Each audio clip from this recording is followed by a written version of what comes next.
Pratama, management student from University of Technocrat Indonesia. This video is the third material about statistics. We will learn about probability. So, let's learn with me. According to Big Indonesian Dictionary atau KBBI, probability is the possibility or change of an event or incident occurring. Probability can be measured using numbers or percentage to describe how likely an event or incident is to occur. As explained in the book Statistics, Theory and Application by Supranto, the probability is the chance that something will happen. In full, probability can be defined as a value used to measure a random event occurrence level. But the expert definition is differ. According to Lin, probability is a measure of the possibility of an event that will occur in the future. Probability is expressed between 0 and 1 or in percentage.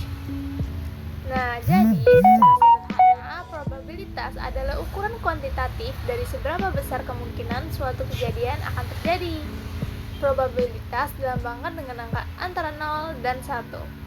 Nilai 0 berarti tidak ada peristiwa yang mungkin terjadi. Nilai 1 berarti peristiwa pasti terjadi. Nilai di antara 0 dan 1 menunjukkan tingkat kemungkinan terjadinya peristiwa. Contohnya nih, ketika kita lempar sebuah koin, ada dua kemungkinan hasilnya bisa kepala atau ekor. Jika koin itu seimbang, maka peluang munculnya kepala adalah 0,5 atau 50%, dan peluang munculnya ekor juga 0,5 atau 50%. Secara formal, probabilitas suatu peristiwa dirumuskan menjadi A sebagai rumus berikut.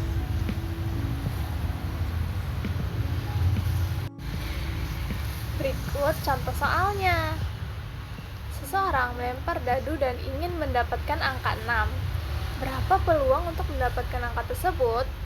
Cara ngitungnya untuk mencari NS, karena sebuah dadu memiliki 6 sisi, maka terdapat 6 kemungkinan hasil yang keluar, yaitu 1, 2, 3, 4, 5, dan 6. Dengan demikian, NS sama dengan 6. Nah, untuk mencari N6, peluang untuk mendapatkan 6 adalah 1. Sehingga peristiwanya NA sama dengan 1. Ingat ya, A itu peristiwa. Menghitung probabilitas munculnya angka 6 dengan informasi yang telah diketahui, probabilitas angka 6 itu pengerjaannya seperti ini.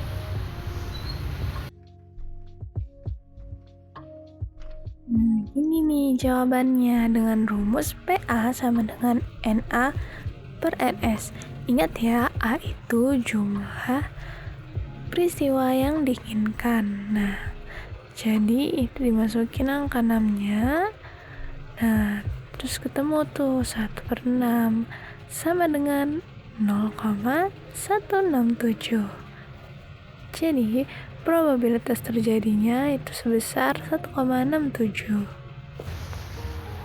Probability help us make better decision in everyday life in various fields of science. The short theory of probability theory began in the 17th century with mathematicians such as Blaise Pascal and Pierre de Fermat to study problems related to gambling. In the context of scientific method, probability theory is essential for formulating hypotheses and conducting experiments to evaluate uncertainty.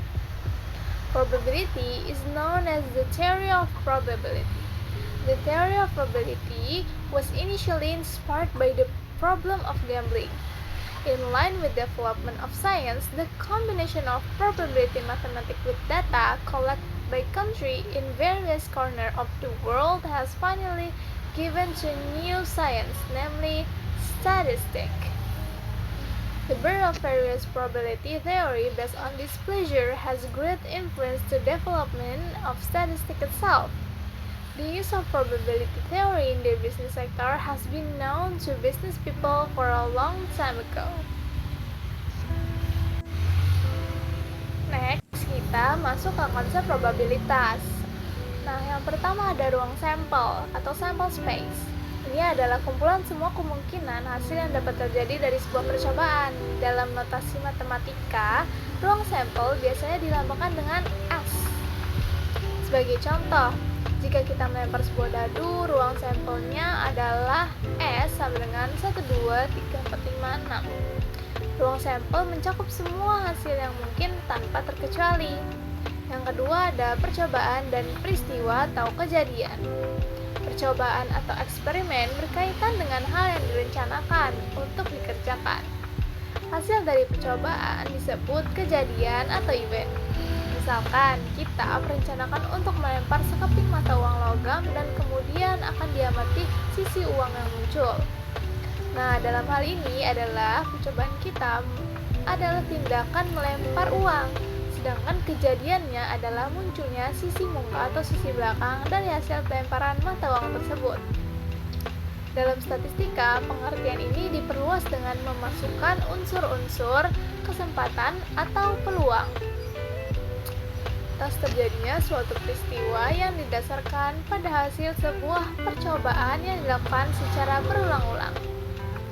Nah, sebagai contoh, jika kita ingin mengetahui peluang munculnya angka genap nih di sebuah dadu dilempar, maka peristiwanya yang muncul adalah A sama dengan 2, 4, 6. Karena ingat, peluang angka muncul yang genap. The type of probability, there may be different perspective or type of probability based on the nature of the outcome or the approach followed while finding the probability of an event occurring. Therefore, the type of probability R is first probabilitas classic.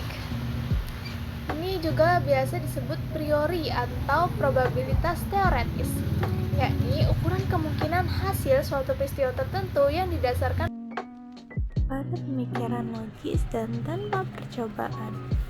Yang kedua ada probabilitas empiris. Ini probabilitas dari suatu kejadian atau peristiwa yang ditentukan oleh jumlah kali peristiwa itu terjadi dibagi dengan jumlah total kejadian yang diamati. Yang ketiga ada probabilitas subjektif. Ini dianggap sebagai keyakinan individu sendiri tentang suatu peristiwa yang akan terjadi. Nah, yang terakhir ada probabilitas aksiomatik. Nah, probabilitas aksiomatik ini merupakan sekumpulan aturan atau aksioma oleh Kolmogorov yang diterapkan pada semua tipe. Peluang terjadinya atau tidak terjadinya suatu peristiwa dapat dihitung dengan penerapan aksioma-aksioma lainnya. Next, kita belajar penerapan hukum penjumlahan. Nah, hukum penjualan ini menghendaki peristiwa yang saling lepas atau mutually exclusive, yaitu apabila suatu peristiwa terjadi, maka peristiwa lain tidak dapat terjadi pada saat yang bersamaan. Hukum ini dinyatakan sebagai P dalam kurung A atau B sama dengan PA plus PB, yang dimana PA atau B itu merupakan peluang terjadi peristiwa, atau BPA itu peluang terjadinya, sedangkan APB itu peluang terjadinya B. Nah, kita masuk nih ke contoh soalnya. Di sini ada soal yang merupakan kegiatan jual beli saham BEI di 3 perusahaan dengan total jumlah transaksi 400. Nah, gimana sih cari probabilitas jual dan probabilitas belinya? Nah, kayak gini nih caranya. Jadi kan diketahui probabilitas jual itu sama dengan PA. Nah, jual saham ini kita anggap A dibagi dengan jumlah transaksi. Jadi 280 dibagi 400 sama dengan 0,7. Nah, begitu pula dengan probabilitas beli atau PB. Nah, itu kita beli saham dijadiin B. Jadi sama dengan 120 per 400 sama dengan 0,3. Sehingga probabilitas A atau B itu tinggal kita tambah sesuai rumusnya. 0,7 ditambah 0,3 hasilnya 1. Nah, ingat apa kata probabilitas tadi? Jika angkanya 1, interpretasi dari angka 1 di probabilitas merupakan dapat terjadinya suatu peristiwa tersebut, karena ini udah menembus ke angka 1. Jadi kemungkinan peristiwa tersebut terjadi itu ada. Nah, segitu dulu untuk materi singkat hari ini.